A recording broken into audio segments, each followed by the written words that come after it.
అవుతున్నారు.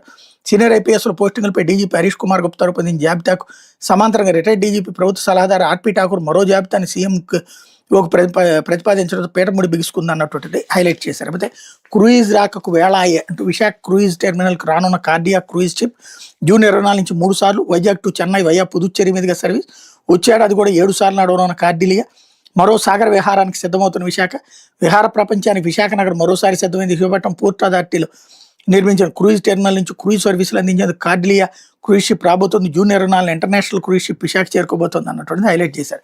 శ్రీవారి లడ్డూ తయారీకి వాడి నెయ్యిలో కల్తీ జరగలేదు. ఎన్డీడీబీ సిట్ నివేదికలు ఈ విషయాన్ని స్పష్టంగా చెప్పాయి. అబద్ధాన్ని పదే పదే చెప్తే నిజమవుతుందనే మూర్ఖత్వంతో ఉన్నారు. తిరుపతి జనసేన ఎమ్మెల్యే ఆర్ఎన్ శ్రీనివాసులు స్పష్టీకరణ. ఆయన వ్యాఖ్యలు సోషల్ మీడియాలో వైరల్ అంటూ తిరుమల శ్రీవారి లడ్డు ప్రసాదాలు వినియోగించి నెయ్యిలో కల్తీ జరగలేదని తిరుపతి జనసేన ఎమ్మెల్యే ఆర్ఎన్ శ్రీనివాసులు చెప్పారు. నివేదికల్లో ఎక్కడా కూడా నెయ్యిలో కల్తీ జరగలేదని స్పష్టంగా చెప్పడం జరిగింది.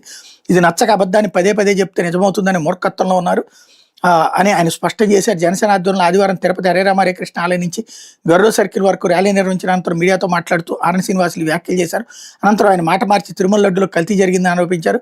కాగా ఎమ్మెల్యే ఆర్ఎన్ శ్రీనివాసులు చేసిన వ్యాఖ్యలు సోషల్ మీడియాలో వైరల్గా మారినాయి.